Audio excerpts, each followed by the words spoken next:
Introduction. Marcus Aurelius Antoninus was born on April 26, AD 121.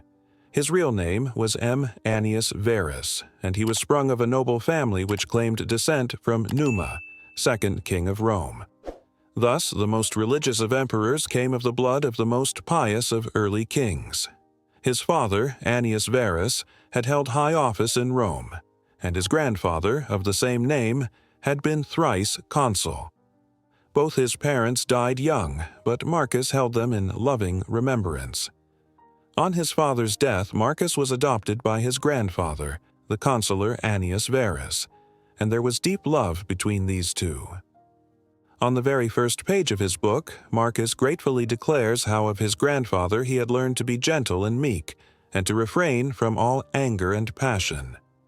The Emperor Hadrian divined the fine character of the lad, whom he used to call not Verus, but Verissimus, more truthful than his own name. He advanced Marcus to equestrian rank when 6 years of age, and at the age of 8 made him a member of the ancient Salian priesthood. The boy's aunt, Annia Galeria Faustina, was married to Antoninus Pius, afterwards emperor. Hence it came about that Antoninus, having no son, adopted Marcus, changing his name to that which he is known by, and betrothed him to his daughter Faustina. His education was conducted with all care. The ablest teachers were engaged for him, and he was trained in the strict doctrine of the Stoic philosophy, which was his great delight. He was taught to dress plainly and to live simply, to avoid all softness and luxury. His body was trained to hardihood by wrestling, hunting, and outdoor games, and though his constitution was weak, he showed great personal courage to encounter the fiercest boars. At the same time, he was kept from the extravagancies of his day. The great excitement in Rome was the strife of the factions, as they were called in the circus. The racing drivers used to adopt one of 4 colors: red, blue, white, or green, and their partisans showed an eagerness in supporting them which nothing could surpass. Riot and corruption went in the train of the racing chariots, and from all these things Marcus held severely aloof. In 140, Marcus was raised to the consulship, and in 145 his betrothal was consummated by marriage. 2 years later, Faustina brought him a daughter, and soon after the tribunate and other imperial honors were conferred upon him. Antoninus Pius died in 161, and Marcus assumed the imperial state. He at once associated with himself L. Cionius Commodus, whom Antoninus had adopted as a younger son at the same time with Marcus, giving him the name of Lucius Aurelius Verus. Henceforth, the two are colleagues in the empire, the junior being trained as it were to succeed. No sooner was Marcus settled upon the throne than wars broke out on all sides. In the east, Vologeses III of Parthia began a long-meditated revolt by destroying a whole Roman legion and invading Syria, 162.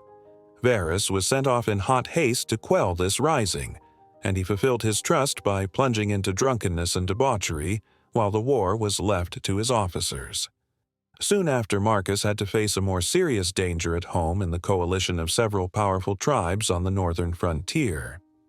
Chief among those were the Marcomanni, or Marchmen, the Quadi, mentioned in this book, the Sarmatians, the Catti, the Jazyges.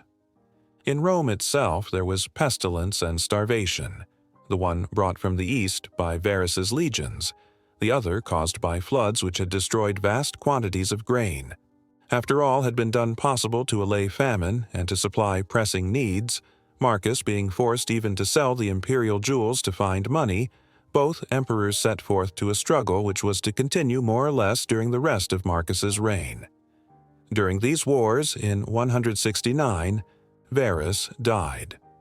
We have no means of following the campaigns in detail, but thus much is certain, that in the end the Romans succeeded in crushing the barbarian tribes and effecting a settlement which made the empire more secure. Marcus was himself commander-in-chief, and victory was due no less to his own ability than to his wisdom in choice of lieutenants, shown conspicuously in the case of Pertinax. There were several important battles fought in these campaigns, and one of them has become celebrated for the legend of the Thundering Legion. In a battle against the Quadi in 174, the day seemed to be going in favor of the foe, when on a sudden arose a great storm of thunder and rain. The lightning struck the barbarians with terror, and they turned to rout. In later days, this storm was said to have been sent in answer to the prayers of a legion which contained many Christians, and the name Thundering Legion should be given to it on this account. The title of Thundering Legion is known at an earlier date, so this part of the story at least cannot be true. But the aid of the storm is acknowledged by one of the scenes carved on Antonine's column at Rome, which commemorates these wars. The settlement made after these troubles might have been more satisfactory but for an unexpected rising in the east. Avidius Cassius, an able captain who had won renown in the Parthian Wars, was at this time chief governor of the eastern provinces. By whatever means induced, he had conceived the project of proclaiming himself emperor as soon as Marcus, who was then in feeble health, should die, and a report having been conveyed to him that Marcus was dead, Cassius did as he had planned. Marcus, on hearing the news, immediately patched up a peace and returned home to meet this new peril. The emperor's great grief was that he must needs engage in the horrors of civil strife. He praised the qualities of Cassius and expressed a heartfelt wish that Cassius might not be driven to do himself a hurt before he should have the opportunity to grant a free pardon. But before he could come to the east, news had come to Cassius that the emperor still lived. His followers fell away from him, and he was assassinated. Marcus now went to the east, and while there the murderers brought the head of Cassius to him, but the emperor indignantly refused their gift, nor would he admit the men to his presence. On this journey, his wife, Faustina, died. At his return, the emperor celebrated a triumph, 176. Immediately afterwards, he repaired to Germany and took up once more the burden of war. His operations were followed by complete success, but the troubles of late years had been too much for his constitution, at no time robust, and on March 17, 1800, he died in Pannonia. The good emperor was not spared domestic troubles. Faustina had borne him several children, of whom he was passionately fond. Their innocent faces may still be seen in many a sculpture gallery, recalling with odd effect the dreamy countenance of their father. But they died one by one, and when Marcus came to his own end, only one of his sons still lived, the weak and worthless Commodus. On his father's death, Commodus, who succeeded him, undid the work of many campaigns by a hasty and unwise peace, and his reign of 12 years proved him to be a ferocious and bloodthirsty tyrant. Scandal has made free with the name of Faustina herself, who is accused not only of unfaithfulness, but of intriguing with Cassius and egging him on to his fatal rebellion. It must be admitted that these charges rest on no sure evidence. And the emperor, at all events, loved her dearly, nor ever felt the slightest qualm of suspicion. As a soldier, we have seen that Marcus was both capable and successful. As an administrator, he was prudent and conscientious.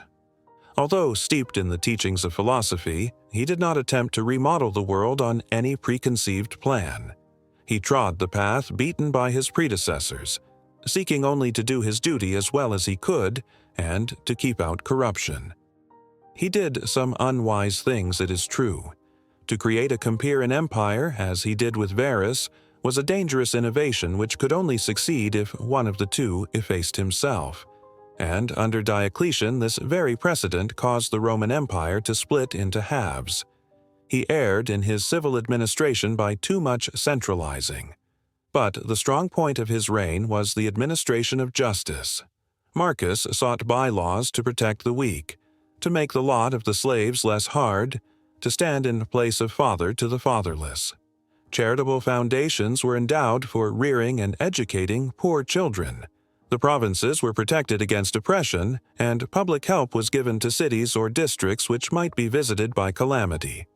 The great blot on his name, and one hard indeed to explain, is his treatment of the Christians. In his reign, Justin at Rome became a martyr to his faith, and Polycarp at Smyrna, and we know of many outbreaks of fanaticism in the provinces which caused the death of the faithful. It is no excuse to plead that he knew nothing about the atrocities done in his name. It was his duty to know, and if he did not, he would have been the first to confess that he had failed in his duty. But from his own tone in speaking of the Christians, it is clear he knew them only from calumny, and we hear of no measures taken even to secure that they should have a fair hearing. In this respect, Trajan was better than he. To a thoughtful mind, such a religion as that of Rome would give small satisfaction. Its legends were often childish or impossible. Its teaching had little to do with morality. The Roman religion was in fact of the nature of a bargain. Men paid certain sacrifices and rites, and the gods granted their favor, irrespective of right or wrong. In this case, all devout souls were thrown back upon philosophy as they had been, though to a less extent in Greece. There were under the early empire two rival schools which practically divided the field between them: Stoicism and Epicureanism. The ideal set before each was nominally much the same. The Stoics aspired to the repression of all emotion, and the Epicureans to ataraxia, freedom from all disturbance. Yet in the upshot, the one has become a synonym of stubborn endurance, the other for unbridled license. With Epicureanism, we have nothing to do now, but it will be worthwhile to sketch the history and tenets of the Stoic sect.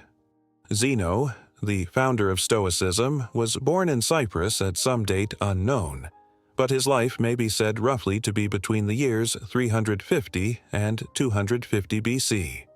Cyprus has been from time immemorial a meeting place of the East and West, and although we cannot grant any importance to a possible strain of Phoenician blood in him, for the Phoenicians were no philosophers, yet it is quite likely that through Asia Minor he may have come in touch with the Far East.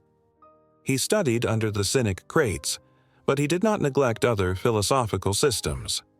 After many years' study, he opened his own school in a colonnade in Athens called the Painted Porch, or Stoa, which gave the Stoics their name.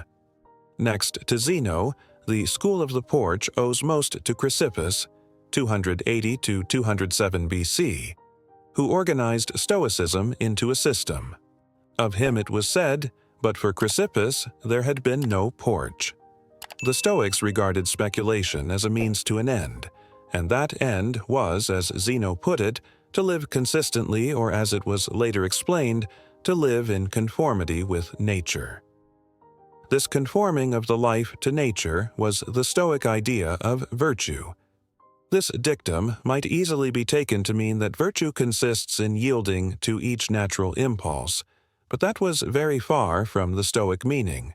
In order to live in accord with nature, it is necessary to know what nature is, and to this end, a threefold division of philosophy is made: into physics, dealing with the universe and its laws, the problems of divine government and teleology; logic, which trains the mind to discern true from false; and ethics, which applies the knowledge thus gained and tested to practical life. The Stoic system of physics was materialism with an infusion of pantheism. In contradiction to Plato's view that the ideas, or prototypes of phenomena alone, really exist, the Stoics held that material objects alone existed, but immanent in the material universe was a spiritual force which acted through them, manifesting itself under many forms, as fire, aether, spirit, soul, reason, the ruling principle. The universe, then, is God, of whom the popular gods are manifestations, while legends and myths are allegorical. The soul of man is thus an emanation from the Godhead, into whom it will eventually be reabsorbed. The divine ruling principle makes all things work together for good, but for the good of the whole. The highest good of man is consciously to work with God for the common good, and this is the sense in which the Stoic tried to live in accord with nature. In the individual, it is virtue alone which enables him to do this. As providence rules the universe, so virtue in the soul must rule man. In logic, the Stoic system is noteworthy for their theory as to the test of truth, the criterion. They compared the newborn soul to a sheet of paper ready for writing. Upon this the senses write their impressions, phantasiae, and by experience of a number of these, the soul unconsciously conceives general notions, kuneenia, or anticipations, prolepsis. When the impression was such as to be irresistible, it was called, katalyptiki phantasia, one that holds fast, or, as they explained it, one proceeding from truth. Ideas and inferences artificially produced by deduction or the like were tested by this holding perception. Of the ethical application I have already spoken. The highest good was the virtuous life. Virtue alone is happiness, and vice is unhappiness. Carrying this theory to its extreme, the Stoics said that there could be no gradations between virtue and vice, though of course each has its special manifestations. Moreover, nothing is good but virtue, and nothing but vice is bad. Those outside things which are commonly called good or bad, such as health and sickness, wealth and poverty, pleasure and pain, are to him indifferent, adiaphora. All these things are merely the sphere in which virtue may act. The ideal wise man is sufficient unto himself in all things, aptarches, and knowing these truths, he will be happy even when stretched upon the rack. It is probable that no Stoic claimed for himself that he was this wise man, but that each strove after it as an ideal, much as the Christian strives after a likeness to Christ. The exaggeration in this statement was, however, so obvious that the later Stoics were driven to make a further subdivision of things indifferent into what is preferable, proigmena, and what is undesirable, apoproigmena. They also held that for him who had not attained to the perfect wisdom, certain actions were proper. Kathikunda. These were neither virtuous,